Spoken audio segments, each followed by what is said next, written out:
Hi అండి, నమస్తే. నేను మీ రామలక్ష్మి. వెల్కమ్ టు రామలక్ష్మి వంటిల్లు.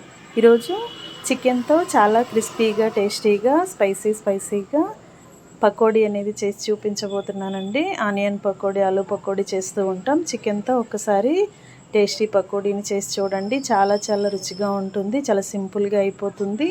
దానికి కావాల్సిన ఇంగ్రీడియంట్స్ని చూడండి. సాల్టు, కారం, అలాగే దాల్చిన చెక్క, లవంగాలు, జీలకర్ర, పొడి బియ్యం పిండి, మొక్కజొన్న పిండి అండి, కార్న్ఫ్లోర్ అంటారు కదా, అలాగే చిన్న అల్లం ముక్క, 5-6 వెల్లుల్లి రెబ్బలు, 1 టీ స్పూన్ ధనియాలు, 1/2 టీ స్పూన్ మిరియాలు కూడా తీసుకోండి. 1/2 కేజీ చికెన్తో చేసి చూపించబోతున్నాను. 1/2 కేజీకి 4 పచ్చిమిర్చిని, మీడియం సైజ్ పచ్చిమిర్చిని ఇలా చిలికలుగా కట్ చేసి ముక్కలుగా తీసుకోండి. చికెన్ అండి, 1/2 కేజీ చికెన్. దీనిని చక్కగా పసుపు, సాల్ట్, తర్వాత వాటర్ పోసుకొని ఒక 10 నిమిషాలు అలా దీంట్లోకి మనం తీసుకునే ఇంగ్రీడియంట్స్ని యాడ్ చేద్దాం. మీ టేస్ట్కి తగ్గట్టుగా సాల్ట్ని యాడ్ చేయండి. 1/2 కేజీ చికెన్లోకి కూడా. అలాగే 2 టీ స్పూన్లు కారం యాడ్ చేసుకుని మనం చూపించుకున్న మసాలా దినుసుల్ని మిక్సీ పట్టుకుని గ్రైండ్ చేసుకుని ఆ మసాలా పేస్ట్ వేసుకుని పచ్చిమిర్చి ముక్కలు కూడా వేసుకుని ఇవన్నీ కూడా చికెన్కి పట్టేంత వరకు గరిటెతో బాగా కలపాలి. 1/2 కేజీ చికెన్కి చిన్న దాల్చిన చెక్క ముక్క తీసుకోవాలి. ఇంకా 5 లవంగాలు తీసుకోవాలి. ఒక 1/2 టీ స్పూన్ మిరియాలు తీసుకుని, 1/2 టీ స్పూన్ జీలకర్ర తీసుకుని, చిన్న అల్లం ముక్క, వెల్లుల్లి తీసుకుని వాటిని బాగా మెత్తగా మిక్సీ పట్టుకుని ముందుగానే రెడీ చేసి పెట్టుకోవాలండి.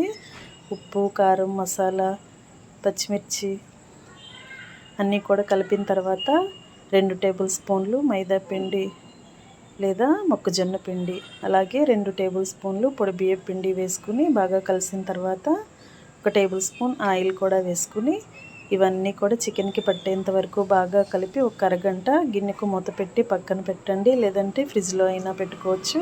అరగంట తర్వాత చికెన్ బాగా మసాలాలను పీల్చుకొని చాలా సాఫ్ట్గా వస్తుంది, బాగా నాని ఉంటుంది.